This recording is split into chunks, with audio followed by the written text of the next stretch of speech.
Alright, omulungi atugubirira ku mukutu gwa Credible Media UG. Salamu alaikum wa rahmatullahi wa barakatuh. Ganja Fad gemanya twebaza okulayika nti mutambula naffe nabwe kitu tubasaba okusubscribinga, okulayikinga omno okusharinga content waffe twongera okulabika ntambula ffenna wakati mu kuba torch n'okumulungula amawulire nga bwe gaba gatambula mu nyaffe Uganda ne mu nsi yonna yonna okutwaliza awamu. Mu aspect season tujja ne tutunuulira ebintu nga biba bitambula.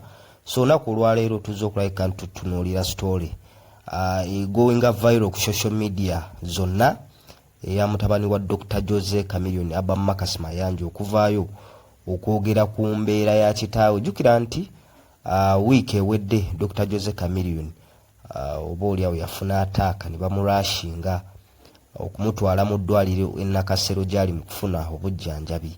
Era tujjukira n'omukulembeze w'ekibiina ki National Unity Platform era nga mukwano gwe Robert Kyagulanyi Ssentamu ne King Saha bagendayo kulabika nti bamulaba naye tebaafuna chance emutuukirira olwa instructions ezabaweebwa abasawo. So Abba Makasi avuddeyo era ebigambo bye tugenda bibawa mu vidiyo eyo nga bwe yabyogedde mu lulimi olunyanyimbe, naye oluvannyuma lwa vidiyo tugenda kukomawo tudiginge deep mu story eno twongere okulabika nti tumulungula ebigambo by'omwana ono. So kyetugenda okulabika nti tukola olunaku olwaleero, naye nga tetunagendayo mbajjukiza bannaffe ab'ekitongole ekyewaddeyo okulabika nti akikwatizaako baganda baffe abawala abaagala okugenda ebweru okukola naye ng'obusobozi tebuliiwo.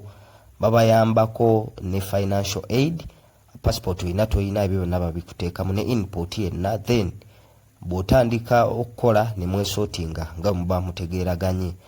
Oyagala genda Saudi Arabia, ggwanga nga Jordan, ggwanga nga Qatar, bakuyambako obulungi nnyo okulabika nti batuukiriza ekigendererwa kye kyogenda okulabika nti weenoonyeza kamwanyi. Enamba y'essimu okubafuna yita ku namba y'essimu 075 26 73640 075 26 64 075 26 736 noti. Naye tutambulira ne bannaffe aba Afrijali Enterprises. Go nayagala okulabika nti ofuna ebintu ebyenjawulo ku bbeeyi enseko, obuseko, electronics, byangoye, ngatto, ebintu byonna ebigwa mu kalibe eyo wakati mu kuba ntukube koona ly'ennaku enkulu. Afrijali yeewaayo okulabika nti ebatuusaako ebintu ebyo ku bbeeyi enseko, obuseko. Bakola delivery mu bitundu by'eggwanga byonna ebyenjawulo gy'oli, oba oli mu west, oba oli mu east, oba oli mu northern Uganda, ebintu ebyo babikutuusaako. So okubafuna Abafrijali ayita ku namba y'essimu 075 0705 30 47 35 07053 47 bebo bannaffe Abafrijali Enterprises. So kasooke tubawe Abba Makasi ono nga bwe yayogedde ensonga zino, then tukomewo tudiginge deep mu nsonga ezo zennyini. Wana Uganda, I'm finally choosing to break silence about a very, very serious issue that needs action with immediate effect. As you all already know, that my father's not doing well, he's in hospital, and you guys probably only know the surface level information about what is really going on. To start things off, my father suffers with acute pancreatitis. In most cases, this is a condition that is caused by repeated alcohol use. In this case, this is exactly what is going on with my father. To put things plain and simple, my father struggles with alcohol addiction. This is something that he's been suffering with for quite a while now, henceforth the weight loss that people keep on talking about and everything. It completely disheartens me when I see the internet throw around and bash my mother, making her the cause of everything. I am here to tell you that is completely false. My mother has nothing to do with any health issues that my father may be experiencing. Throughout my entire life, I've always seen my father struggle with alcohol and controlling the use of alcohol. Yes, given he's a big public figure and he's human at the end of the day, he may struggle with certain anxieties and blah, blah, blah, and maybe he chose to use that as a escape. Unfortunately, that kind of thing is starting to catch up with him. At the moment, even though I may not look like it, I'm very angry with my father, and I'm angry with the environment that he puts himself in and the people he surrounds himself with. Never in my life have I seen such unconcerned parents that are so careless about their children's well-being. In this case, I am talking about my father's parents. So far, I have already lost 2 uncles, and that is because of the complete, utter irresponsibility I've ever seen from parents. So far, I have already lost 2 uncles, and that is because of the complete and utter irresponsibility of these people's parents. Honest to God, I don't even like to call them my grandparents because I don't like any association with them. That's a whole nother story altogether. Let me know in the comments if you guys want to know about that. But back to the main topic. You would expect my father's parents to actually care about him the most. If anything, be their favorite child, considering he gave them their name. No one in the country of Uganda would know who the Mayanjas were if it weren't for my father.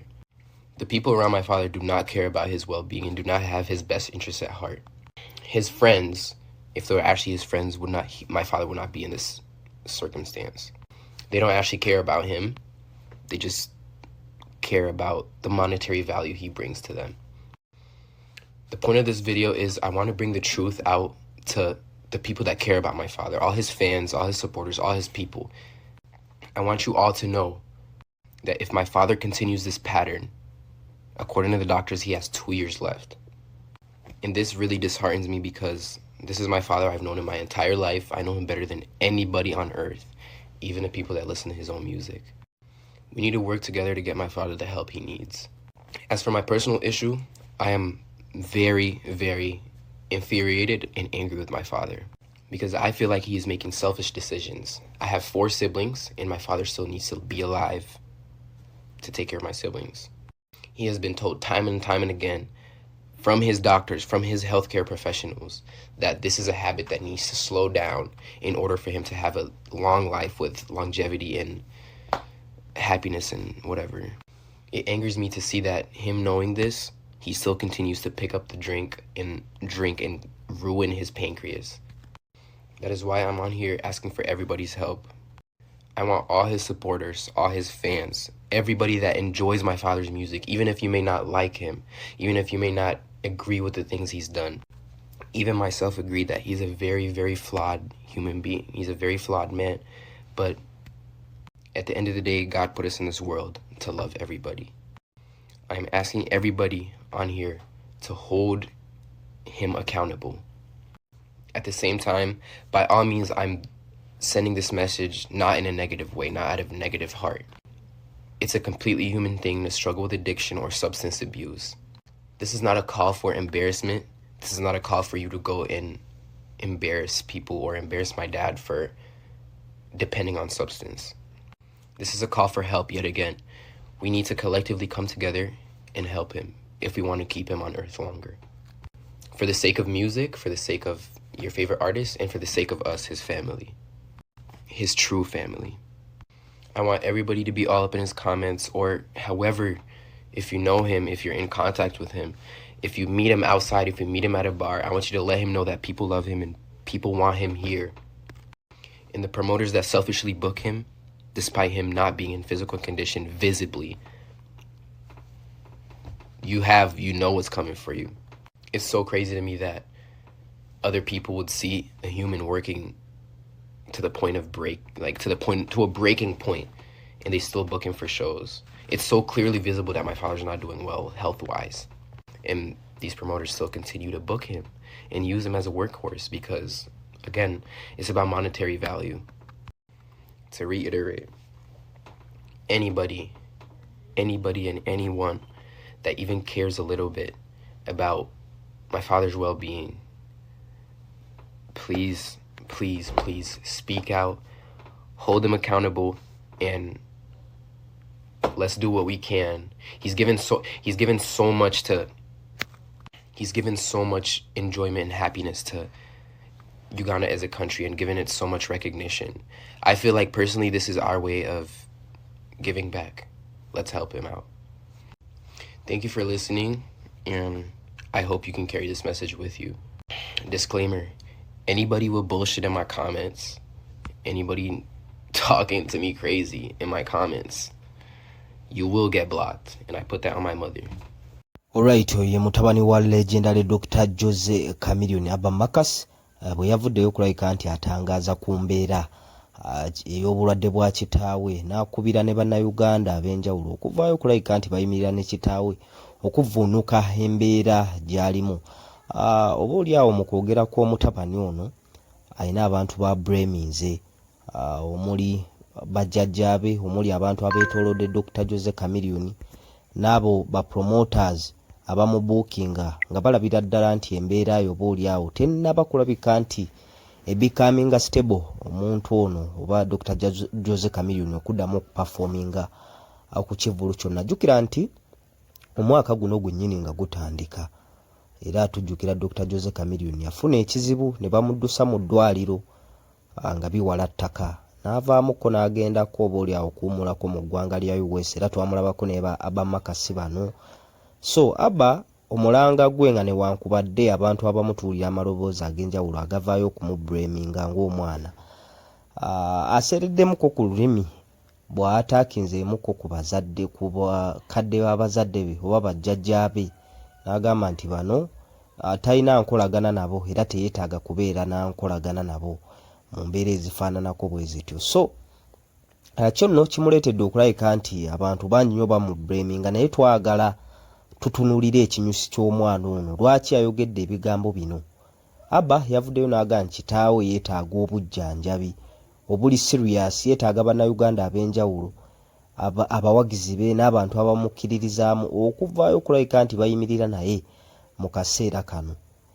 Ripooti y'abasawo okusinziira ku mwana ono egamba nti kitaawe baamuwa emyaka 2 bw'anaasigala ng'akyalivinga mu lifestyle eno gy'abadde alivingamu ey'okunywa omwenge. Agamba kitaawe is an addict era ekizibu kino abadde nakyo okumala ebbanga wabula oba oli awo kyeyeetaaga kwe kulabika nti atwalibwako mu rehab okufuna okubudaabudibwa n'okuteekinga musical break ya myaka nga 2 nga just afuna treatment.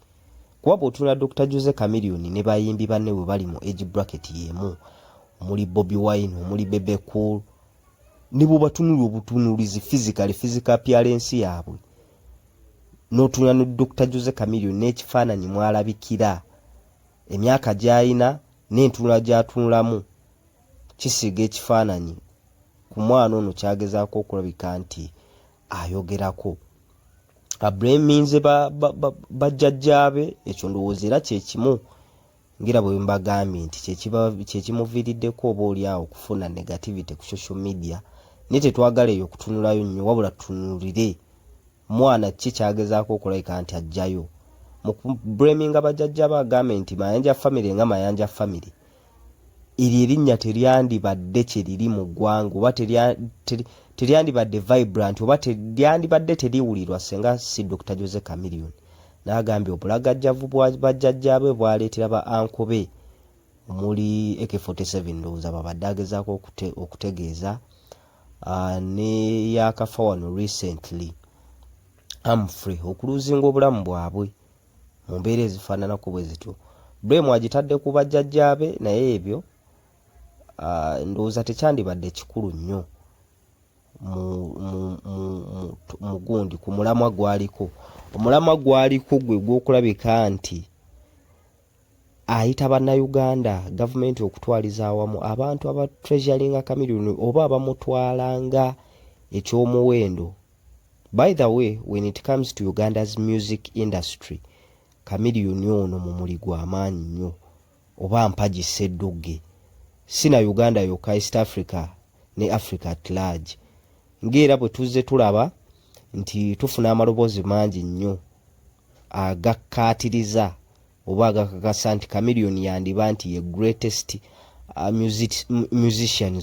musician of all time. Nga bwe tulaba debate z'abasambi b'omupiira Maradona, Messi, Pele ne Ronaldo nga bagizi b'omupiira ab'enjawulo bavaayo ne bagamba nti yandiba Messi okusinziira ku achievements z'afunye mu kapiira, statistics ze, longevity, ebintu ebifaananako we bityo n'aba Ronaldo ne bawa ensonga zaabwe.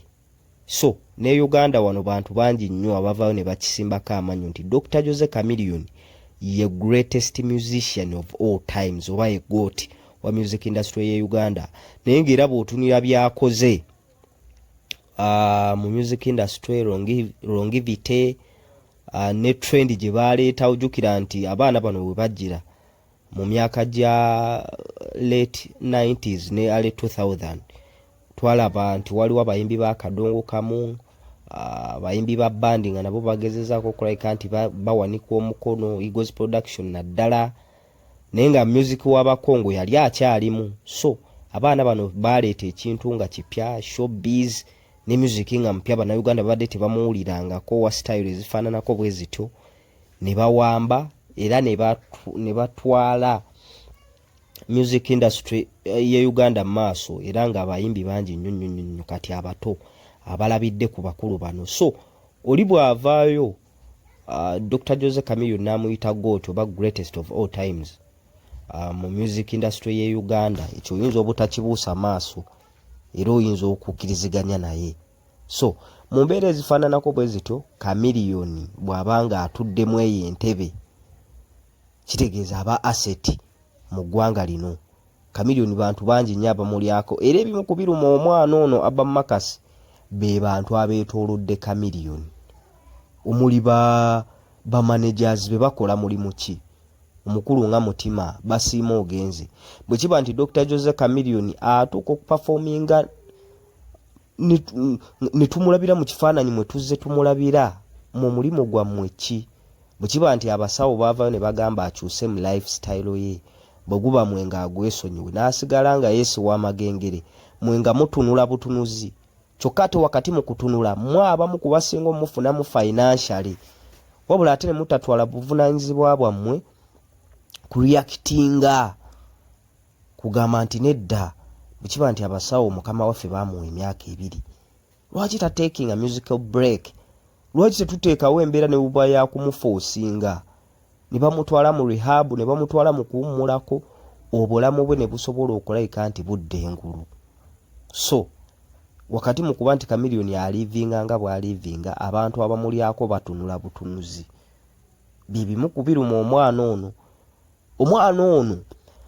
mu speech ye era alaga obulumi obw'ekika ekyawaggulu n'aganyize bannange ono kitange gwe nkuze ndaba mumanyi okusinga mmwe mwenna nze mwana omukulu nina ba siblings bange oba bato bange abali emabega gange obukeera ku makyanga kitaffe avudde mu bulamu bw'ensi eno nze agenda okusigala nga neetisse omugugu ogwo y'ensonga lwaki omwana ono avuddeyo n'asaba bannayuganda bayimirire ne kitaabwe wobanga waliwo ekisobola okukolebwa taata waabwe asobole okulabika nti afuna obujjanjabi avuunuka embeera eno gy'alimu ffenna mwe tumulabira kikolebwe.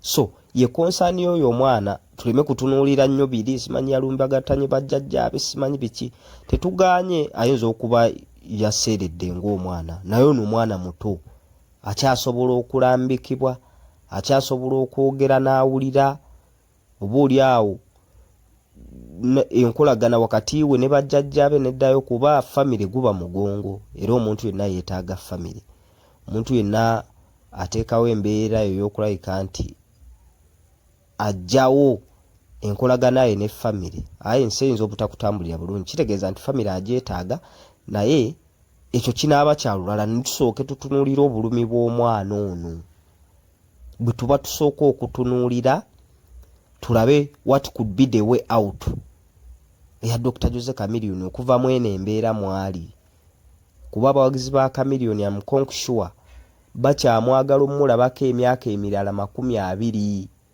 akyali musajja muto ku myaka 45 gy'ayina. Recently wano tubadde tu celebratinga Lord Fred Sebatta nga celebratinga myaka gy'amaze music industry emyaka 42 Bafrigo Band tubalaba bali myaka 5 plus ate nga bakyadeliveringa kitegeeza ne Chameleone akyasobola music ng'oggyeko professions endala zonna kyekintu ky'osobola okukola n'emyaka gy'ekinaana. Abagizi ba Chameleone abakyayagala okulabika nti bawulira Chameleone waabwe ng'abaweereza balina okuwuliriza eddoboozi lya mutabani we Abba Makasi ne ba implementing omulanga gw'ono omwana ne bamakinga sure nti waliwo ekikolebwa okulabika nti obulamu bwa legend ono bukyuka nasobola okulabika nti atambuza. Chameleone alina abaana abato bangi bwe kiba nti Abba y'omu ku baana abakulu ng'ogyeko bano be yazaala mu Dorotia n'abaana abalala. Abba gwe tumanyi nga mutabani we omukulu ku mukyala we yali Official Danera. Kati Abba alinayo batooba abalala bangi nnyo. Kitegeeza Chameleone akyalina okulabika nti akuza abaana be. Era ebimu ku Kamili byakoze nga newankubadde enkolagana wakati we ne mukyala we oba oliawo yagetinga to an end. Chameleone asigadde ateekinga care ku baana be. Ebyetaago byonna bye beetaaga azenga abikola ki? Azenga abibawa. Era y'ensonga lwaki omwana ono nga newankubadde bayawukana ne maama we mu njawukana gye bayawukana naye. Ndabyeko n'ekiwandiiko ekyo ku social media ekibadde kitambula Abba Makasi akitaddeyo nga avumirira abablaminga maama we embeera kitaawe mwali nti yagimutuusaamu. Wabula avuddeyo n'agaa nti ekyaleetera maama wange okwawukana ne kitange yembeera oba oliawo taata mwe yali amuyisa. Domestic violence. Bantu bangi bakyala bangi nnyo n'abasajja oba oliawo abali mu bufumbo naye nga bayita mu mbeera ey'akanyigo, mu mbeera ey'okusoomoozebwa, bakubibwa, bavumibwa, nga babayisa mu mbeera yonna oba oliawo eteegombesa. Era Abba avuddeyo n'agamba byemu ku byaleetera maama wange okulabika nti aseparatinga ne taata. Era yali mugumiikiriza nnyo ebbanga lye yabeera nalyo. Era n'agamba nti maama wange mwenyumirizaamu olw'obuvumu bwe yayolesa okutuuka we yatuuka ku kiseera n'atendewalirwa oba oliawo ne baseparatinga. So abavayo ne mugamba nti embeera taata wange mwali maama ye yagimuteekamu. Nedda, taata wange is an addict. Ayina ekirwadde ndowooza lye bayita ettamiiro. Yeesiwa amagengere, mwenge anywa mungi, oba oliawo n'endya ye si nnungi. Kati ekyo ekizibu amaze nakyo ebbanga naye kyekizibu okujjanjabwa. Okusooka kwa byonna alina okusooka okuwummuza omwenge guno. Kyakubiri alina okuwummula. Tulabye recent video awo Chameleone ng'ali ku bivulu ebyenjawulo naye nga bw'omutunulira physically n'entunula ye. Mbutuufu ng'alagira ddala yeetaaga obuyambi. Yeetaaga okuwummula mukko, yeetaaga obujjanjabi with an immediate effect. Era y'ensonga lwaki omwana ono avuddeyo okulabika nti akola ki? Akoowoola bannayuganda ab'enjawulo abalumirirwa abagaa nti bawagizi ba kitaawe baveeyo bayimirire ne kitaabwe asobole okulabika nti avvuunuka embeera mwakola ki? Mwatambulira embeera eraga yakanyigo.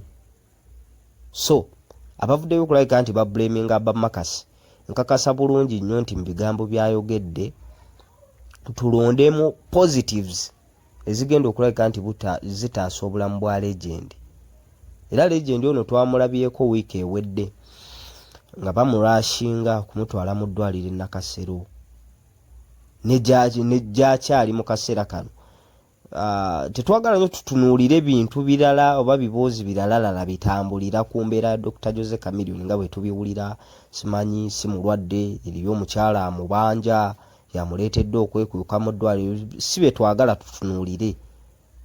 Wabula kiri mu giraasi kirabibwa nti Chameleone tali mu mbeera nnungi. To make other factors constant, kiri mu giraasi kiraga nti Dr. Jose Chameleone tali mu mbeera nnungi. Bw'omutunira physically n'obulamu mwazaawangaalira. Ezo rumors ezitambula tuzireke nga rumors. Wabula tuwulirize eddoboozi ly'omuto ono. Avuddeyo okulabika nti abakoowoola mu muyamba okuyimirira ne kitaabwe. Asobole okulabika nti avvuunuka embeera mwali. Addewo okuyimirira ku magulu ge. Addemu okulabika nti atunuulikikako nga Kamili gwe twali tumanyi. Eyasibanga akaswayiri ke mu butuufu nga bw'omutunuulira olabira ddala is a superstar. Okitegeera ne kaakati mu butuufu baleeta greatest of all times. Si yali awo nti mukadde naye bw'omutunuulira mutuufu n'ennaku ekkwata ebyo bye byetaaga okulabika nti binogerwa eddagala. Dr. Jose Chameleone addemu ayimirire bulungi nnyo ku magulu ge obulamu butambule, kubengeera bwe nabagambye nti abaana be bakyali bato beetaaga okulabika nti bakula nga balaba ku kitaabwe. Bw'otunira Bobi Wine embeera mwali ne famire n'abaana be, Mukama Katonda akyasobola okulabika nti amuwa obulamu, reason being nti naye kennyini yeekuumye. Bebe Cool kye kimu, n'abayimbi abalala bonna ba Mr. Kisemakula baani kye kimu. Ne Dr. Jose Chameleone yeetaaga okulabika nti abeerako mu mbeera eyo. Omuntu bw'atuuka mu mbeera nga is an addict mu bintu byonna oba mwenge oba biragalalagala birala, atuuka ekiseera nga tasobola kweyamba, wabula ng'obuyambi alina kubufuna eri abo abamwetoolodde. Kati ye state oba yembeera Dr. Jose Chameleone mwali. Tuleme mutunula nti musajja mukulu yeetegeerera akola ki? Nedda. An addict oba omuntu yenna bw'atuuka nga ali addictive yeetaaga abafamire ye, era omwana ono y'ensonga lwaki abakoowodde. Baveyo ba reactinge mbagirawo. Yeetaaga abawagizi be, yeetaaga these so-called managers abamuli okumpi, abamulyamu. Chameleone y'omu ku bayimbi abayimba kivulu ku kivulu, ne bamuyimbisa emikolo baatidde biki n'atawumula. Bw'ave ate ne bagenda mu mabaala ne bakeeseza eyo, okusinziira ku nsonda ezeesigika n'abantu abeetuulira Chameleone. Bw'atyo bw'aliivinga obulamu bwe, naye nga Stone ng'alina n'obuzibu bw'alimu, yandibadde ng'alina abantu obooli awo abamuli ku lusegere nga bamulumirirwa. Chameleone we mubanga gwe mulyako, bwe bukeera ku makya ne muteekawo bulagajjavu n'aluzinga obulamu bwe, nammwe mugenda kuluzinga ebintu bingi financially. So ekyo kye mwandisinziddeko oba n'okwefumiitiza ne mugamba tulina okulabika nti tuteekawo embeera nga tukolaganye ne famire. Dr. Jose Chameleone ono tumugye mu mbeera mwali, okitegeera? So Abba Marcus twetaaga okulabika nti tumuwuliza, then tureactinge positively eri omulanga gwe, byayagala okuimplementingibwa bwe ku lwa bulamu bwa kitaawe, asobole okulabika nti atambuza obulamu. So bwetyo bwe tutambudde olunaku olwayo, naye nga tufundikira tubajjukiza bannaffe beewaayo okulabika nti bayambako bannyinaffe abawala abaagala okugenda ebweru okukola naye ng'obusobozi bw'ensimbi tebuliwo. Passport oyina toyina, babikwasaganyiza import ne bamukuteekamu n'ogenda ebweru mu ggwanga nga Saudi Arabia, Qatar, Jordan, ogende wenogereka mwanyi. Okubafuna oyita ku namba y'essimu 0752673640 075 736 musobole okulabika nti mwogera ebisingawo ku mbeera eyo yennyini. Naye nga obulamu bwa Dr. Jose Chameleone tuwulize omulanga gwa Abba Marcus tusobole okulabika nti tuimplementinga omwana ono byayogera, kubanga birimu eggomba ly'amaanyi nnyo anyini ddala. Bwetyo bwe tutambudde olunaku olwaleero, Credible Media yujjigwe mukutu tubasaba okusubscribinga, okulayikinga wamu n'okusharinga content waffe, twongera ate okulabika nti tutambula ffenna. Ganja Fadi ge mannya. Salaamu alaikum wa rahmatullahi wa barakatuh.